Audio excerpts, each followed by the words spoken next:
Assalamualaikum warahmatullahi wabarakatuh. Waalaikumsalam warahmatullahi wabarakatuh. Baik, sebelum kita mulai kegiatan belajar mengajar pada hari ini, kita awali dengan bermunajat memohon kepada Allah, semoga kegiatan belajar mengajar pada hari ini berjalan dengan lancar. Amin. Mari kita berdoa memohon kepada Allah supaya kita diberikan ilmu yang bermanfaat. Ya. Bismillahirrahmanirrahim. Bismillahirrahmanirrahim. Raditu billahi rabba. Raditu billahi rabba. Wa bil islami dina. Wa bil islami dina. Wa bi Muhammadin nabiyya wa rasula. Wa bi Muhammadin nabiyya wa rasula. Rabbi zidni ilma. Rabbi zidni ilma. Warzuqni fahma. Warzuqni fahma. Amin ya rabbal alamin. Amin ya rabbal alamin. Baik, selanjutnya gimana kabar-kabarnya hari ini? Sebelum kita mulai, saya absen dulu ya. Abdul Ghafur ada? Ananda Bagus? Hadir. Anjar Prasetyo? Hadir. Arifin? Hadir. Afif Yunianto? Bagas Ardiansa? Bayu Haryanto? Hadir. David Febrian? Alpa ya? Diki Supriyanto? Sakit? Dimas Pratama Haryanto? Dito Rian Saputro? Ya. Enggal Wibowo? Fajar Ramadan? Indra Putra Pratama? Joko Triyono? Julian Reno Gustian? Leon Gustiko Ramadhani? Muhammad Nur Wahid? Muhammad Agung Wibisono? Muhammad Ma'ruf Islamuddin? Muhammad Raditya? Muhammad Saifuddin? Nugroho Ramadan? Rahmat Hidayat? Ya, baik. Terima kasih. Cuma satu yang alpa, ada satu juga yang sakit. Kita doakan semoga segera diberikan kesembuhan oleh Allah Subhanahu wa taala. Amin. Pada kesempatan kali ini kita akan melanjutkan materi yang kemarin, yaitu tentang pengurusan jenazah. Ya, tentang pengurusan jenazah. Kemarin kita sudah mempelajari tentang memandikan dan mengkafani jenazah. Kita lanjut pertemuan yang kedua ini, kita akan membahas tentang menyolatkan dan menguburkan jenazah. Ya. Ada yang sudah bisa tata cara praktek menyolatkan jenazah? Ada yang sudah bisa? Baik, kita akan pelajari bersama-sama ya. Akan kita pelajari bersama-sama ya, bagaimana cara sholat jenazah. Sebelum kita mempelajari, kita harus tahu syarat-syaratnya ya. Syarat sholat jenazah, rukun-rukunnya juga harus tahu ya. Nanti baru prakteknya, cara mengerjakan sholat jenazah. Kalau syaratnya itu ya sama seperti syarat sholat fardu, sama, syarat sholatnya itu sama. Iya. Iya. Yang berikutnya, jenazah harus sudah dimandikan dan dikafani. Iya. Itu syarat-syaratnya. Yang berikutnya, letak jenazah di sebelah kiblat orang yang menyolatkan. Ya, jadi di sebelah barat kita. Ya, nggak boleh di belakang kita. Ya, harus depannya. Itu syarat-syaratnya. Kecuali jika sholat di atas kubur atau sholat goib. Nah, kalau sholat goib itu nggak harus gitu ya, nggak harus di depannya gitu ya. Rukun sholat yang pertama apa? Niat, sama ya seperti sholat. Yang kedua, takbir 4 kali. Jadi kalau rukunnya yang pertama nih, yang kedua takbir 4 kali. Ya, takbir 4 kali. Karena di situ arba'a takbiratin, 4 takbir, bukan arba'a rakaatin. Kalau 4 rakaat itu ada ruku, ada sujud. Kalau sholat jenazah nggak ada ruku, nggak ada sujud, maka disebut 4 takbir. takbir. Allahu Akbar, Allahu Akbar, Allahu Akbar, Allahu Akbar, salam.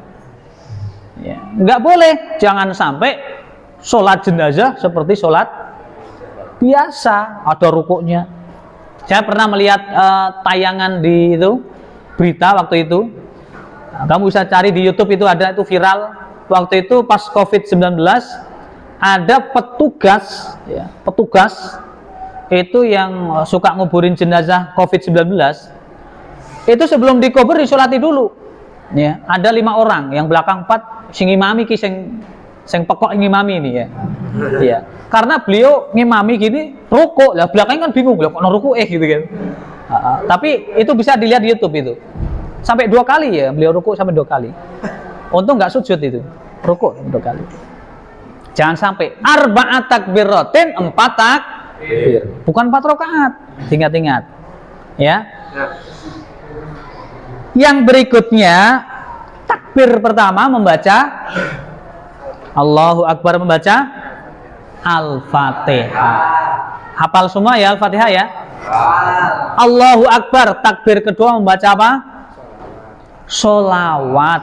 Allahumma sholli ala sayyidina Muhammad wa ala ali sayyidina. Diteruskan tekan rampung boleh nggak Pak? Boleh. Tapi biasanya nek kamu makmum kan cepet ya, kayaknya ratakan rampung ya. Allahumma sholli ala sayyidina Muhammad wa ala ali sayyidina Muhammad. Gitu tak cukup. Allahu Akbar. Takbir yang ketiga membaca doa. Doanya gimana? Allahumma gfir lahu. Kalau laki-laki. Kalau perempuan Allahumma gfir laha. Berarti nek laki-laki hu kabeh Pak. Iya. Allahumma gfir lahu warhamhu wa'afihi wa'fu anhu. Lah kalau laki perempuan Allahumma gfir laha warhamha wa'afiha wa'fu anha. Itu ya. Terus Allahu Akbar membaca doa takbir keempat. Allahumma la tahrimna ajrohu. Laki-laki ya. Kalau perempuan Allahumma la tahrimna ajroha wala taftina ba'daha.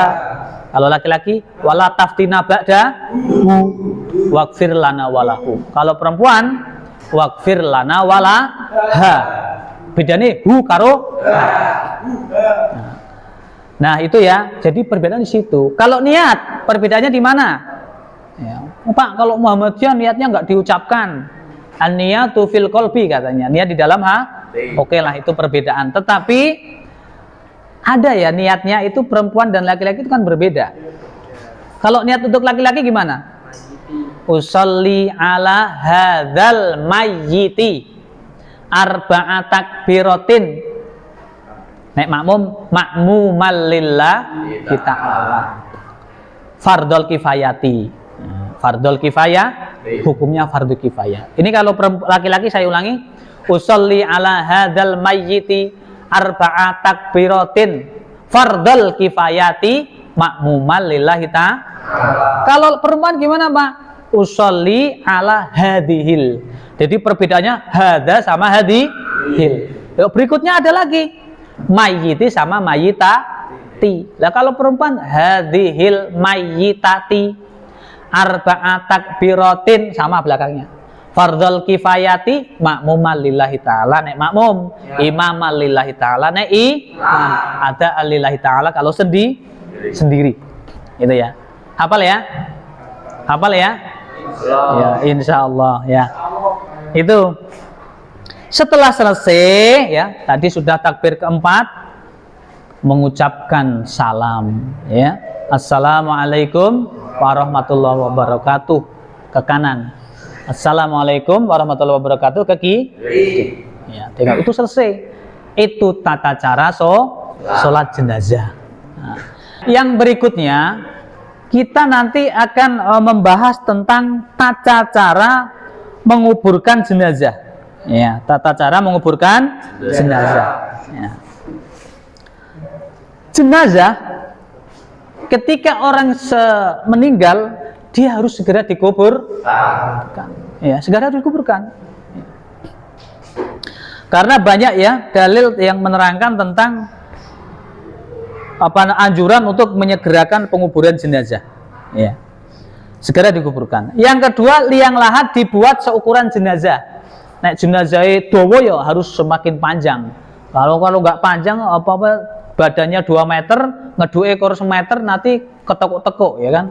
Kasihan. Ya, jadi harus sesuai dengan panjang lebar tubuh si jenazah atau si mayit, gitu ya.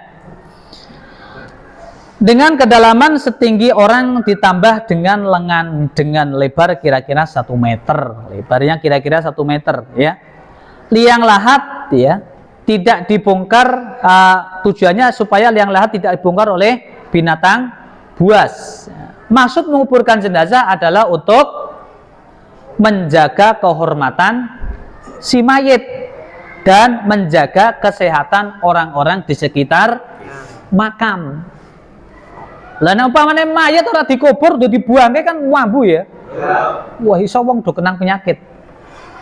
Bau kenang penyakit, bau sekali. Pak Mutakin pernah menyaksikan orang bunuh diri. Wah, itu sudah menjadi bangkai, wambune ra umum itu. Pak Mutakin tuh kelingan terus gak hilang-hilang itu. Baunya, perasaan itu masih di sini terus sampai beberapa hari. Karena itu sudah meninggal selama 1 minggu. Itu 1 minggu. Udah besar sekali, udah mau meledak gitulah. Udah luar biasa itu. Itu jadi penyakit untuk orang-orang di sekitar. Itu ya. Oke, yang berikutnya ya. Jenazah dipikul pada 4 penjuru ya. Banit taba'a janazatan falyahmil bijawani bisarir kulliha fa innahu minas sunnah. Barang siapa yang mengikuti jenazah maka hendaklah memikul pada ke-4 penjuru ya. Karena sesungguhnya cara seperti itu adalah sunnah ngerti ora ke-4 penjuru? Depan 2, belakang 2. Itu 4 penjuru. Wah, kaboten Pak, tambahi meneh tengahe. Ya kan? Berarti 6 ya. Ke-4 penjuru itu. Jadi jangan sampai mekul jenazah kur dhewek ngono, nang mburi dhewek, ngarep dhewek. Itu kan nanti terlalu berat. Apalagi kalau jenazahnya Mas Indra. Itu ya enggak kuat tetap orang ya. Itu. Setelah sampai di tempat pemakaman jenazah, kemudian dimasukkan di liang lahat ya. Dengan membaca Bismillah wa ala millati Rasulillah sallallahu alaihi wasallam. Coba bareng-bareng. Bismillah wa ala millati Rasulillah sallallahu alaihi wasallam. Jadi sambil menurunkan membaca Bismillah wa ala millati Rasulillah sallallahu alaihi wasallam. Turunkan itu ya. Besok kalau mau praktek itu ada saudaranya meninggal ya, bisa ikut menguburkan sambil membaca Bismillah wa ala millati Rasulillah sallallahu alaihi wasallam. Itu ya. Setelah itu tali-tali pengikat dilepas. Ya, setelah sudah di bawah, tali-talinya dilepas ya. Dilepas ya. Jangan sampai belum dilepas. Nah, nanti jadi pocong kata orang ya. Nah, kik ya dipocong gitu ya. Nah, makanya ada mitos itu ya. Bukan. Maksudnya ini sunahnya seperti itu. Tali-tali pengikat dilepas, lalu ditutup dengan papan atau kayu atau bambu, ditimbun sampai galian kubur menjadi rapat atau rata. Ya, didedet gitu ya. Jadi setelah ditaruh di dalam makbarah, tali-tali dilepas, ya, setelah itu bisa ditutup pakai papan atau kayu. Ya, papan atau kayu baru kamu timbun. Ya, baru kamu timbun. Yang terakhir mendoakan dan memohonkan ampun untuk jenazah. Sudah selesai donga bareng-bareng, ditahlili biasanya itu. Ditahlili bareng-bareng. Itu tata cara menguburkan jenazah. Ya, itu. Ada yang ditanyakan? Ya baik, untuk selanjutnya kita bentuk kelompok untuk diskusi membahas tentang menyolatkan dan menguburkan jenazah. Nanti kita akan setelah diskusi, nanti kita akan mempraktekannya. Yang berikutnya kita sudah membentuk 4 kelompok. Untuk itu Pak Mutakin akan tanya ya dari hasil diskusi kalian. Untuk kelompok 1 ya, kita tadi sudah membahas tentang masalah sholat jenazah dan cara menguburkan jenazah. Baik, Pak Mutakin tanya untuk kelompok 1, sebutkan dalil tentang menyolatkan jenazah. Hadis riwayat Muslim, barang siapa sholat jenazah dan tidak ikut mengiringnya jenazah, maka baginya pahala 1 qirot. Jika sampai mengikuti jenazah, maka baginya pahala 2 qirot. Ada yang bertanya, qirot, ukuran paling kecil dari qirot adalah semisal gunung Uhud. Jawab beliau Muhammad Shallallahu Alaihi Wasallam. Ya, jadi qirot ya. Jadi pahalanya itu 1 qirot, itu semacam besarnya seperti gunung Uhud. Ya. Oke, yang berikutnya kelompok 2. Pak Mutakin tanya dari hasil diskusi kalian, ya. Pak Mutakin tanya apa dalil yang menunjukkan tentang menguburkan jenazah. Ya, coba siapa yang mau jawab? Adalah mengurus jenazah, karena jika jenazah itu adalah orang soleh, berarti kalian telah mempercepat kebaikan untuknya. Dan jika jenazah tersebut selain orang soleh, berarti kalian telah meletakkan kejelekan di pundak kalian. Hadis riwayat Bukhari nomor 1315 dan Muslim nomor 944. Ya, bagus. Jadi dalil tentang menguburkan jenazah yaitu kita harus syari'u, segera. Asri, segera. Jangan boleh berlama-lama. Ketika orang sudah meninggal, segera diurus dan dimakamkan, nggak boleh lama-lama. Oke, untuk kelompok 3 ya, Pak Mutakin tanya setelah kita diskusi panjang lebar tadi, Pak Mutakin tanya bagaimana ketentuan dan tata cara sholat jenazah. Ya, kamu hadap sini aja. Ya, sini. Kamu jadi jenazah. Yuk, apa dong?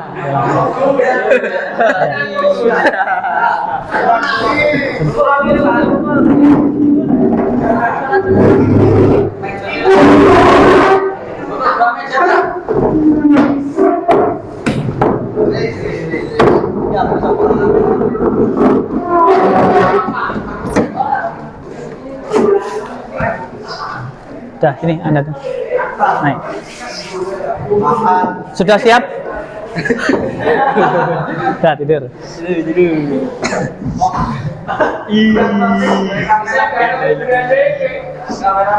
Ya, sini.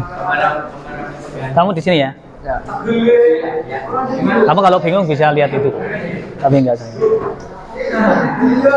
Pertama berniat. Ya, ya, enggak apa? Ya nanti tak ajarin. Ya, rolling action sudah. Nanti saya potong-potong. Baik, sekarang kita praktek tata cara sholat jenazah. Karena ini jenazahnya laki-laki, maka posisi imam seandainya Mas Bayu jadi imam di mana posisinya? Di lurus kepala. Ya, lurus kepala. Kalau Mas Bayu jadi imam, kalau makmum ya di belakangnya gitu aja. Kalau ini jenazahnya perempuan, maka Mas Bayu sebagai imam di lurusnya perut. Nah, lurusnya perut. Itu ya. Kalau perempuan. Nah, ini mayatnya di depannya, ya. Di depannya mayatnya. Nggak boleh mayatnya di belakangnya, jangan. Nah, di depannya. Ini mayatnya laki-laki ya. Oke. Oh, itu perempuan lais kan baik. Nah, tengah ya. Baik. Sekarang niat.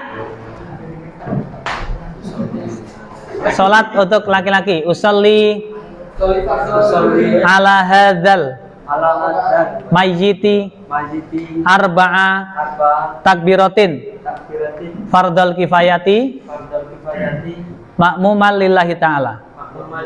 Jadi makmum ya, umpamanya ya Allahu Akbar. Allahu Akbar. Ya, baca Al-Fatihah. Bismillahirrahmanirrahim. Alhamdulillahirabbil alamin arrahmanir rahim maliki yaumiddin. Iyyaka na'budu wa iyyaka nasta'in. Ihdinas siratal mustaqim. Siratal ladzina an'amta 'alaihim ghairil maghdubi 'alaihim waladdallin. Hurra amin. Ya udah Allahu Akbar, takbir kedua. Takbir kedua. Baca selawat. Allahumma sholli ala Allahumma sholli ala sayyidina Muhammad wa ala wa ali. ala ali sayyidina Muhammad. Ya Allah Akbar, takbir ketiga. Allahu Akbar. Allahumma ighfir lahu Allahumma ighfir lahu warhamhu wa'afihi wa'afihi wa'fu anhu wa'fu anhu wa'fu anhu. wa'fu anhu. Takbir keempat. Allahu Akbar. Allahu Akbar. Allahumma Allahumma la tahrimna la tahrimna ajrahu ajrahu wa la taftinna wa la tahrimna ba'dahu ba'dahu waghfir lana waghfir lana walahu. wa lahu. Salam. Assalamualaikum Assalamualaikum warahmatullahi Assalamualaikum warahmatullahi wabarakatuh. Itu adalah tata cara sholat jenazah. Ini sholat jenazah laki-laki gitu ya. Nah, ini untuk permasalahan kita itu yang pertama kita harus menghafalkan, harus sampai bisa ya, harus sampai bisa. Nanti Pak Mutakin tunggu progresnya ya, perkembangannya seperti apa. Kalau sudah bisa nanti maju satu persatu lagi ya. Mungkin itu dari saya ya. Kedua, menguburkan jenazah di siang hari selain keadaan darurat seperti bau jenazah adalah menguburkan. Drahu wala taftina ba'dahu Allahi wa barakatuh. Oke. Yang berikutnya adalah menguburkan jenazah. Pertama, untuk menyegerakan dalam menguburkan jenazah. Sebagaimana hadis Nabi yang berbunyi, An Abi Hurairah radhiyallahu anhu an Nabi sallallahu alaihi wasallam qala asri'u bil janazah rawahu Bukhari wa Muslim. Artinya, dari Abu Hurairah radhiyallahu anhu dari Nabi Muhammad sallallahu alaihi wasallam bersabda, segerakanlah menguburkan jenazah. Hadis riwayat Bukhari Muslim. Yang kedua, menguburkan jenazah di siang hari selain keadaan darurat seperti bau jenazah yang menyengat. Yang ketiga, meluaskan lubang kuburan dan dalam kuburan agar aman dari binatang buas. Yang keempat, membaca doa saat masukkan mayat dalam kubur. Doanya berbunyi, Bismillahi wa ala millati Rasulillah wa ala sunnati Rasulillah. Artinya, dengan nama Allah dan nama agama Rasulullah dan atas nama sunnah Rasulullah. Hadis riwayat 5 ahli hadis kecuali Nasa'i dan Ibnu Umar radhiyallahu anhu. Yang kelima, sebelum jenazah dimakamkan, hendaknya ahli waris memberi jaminan hutang si mayat. Belajar mengajar di pertemuan kedua materi tentang pengurusan jenazah. Pertemuan kedua tentang apa? Tentang apa? Menyolatkan dan menguburkan atau memakamkan jenazah. Insya Allah sudah paham semua ya? Baik, terima kasih. Kita cukupkan. Mari kita tutup dengan bacaan hamdalah. Alhamdulillah. Assalamualaikum warahmatullahi wabarakatuh.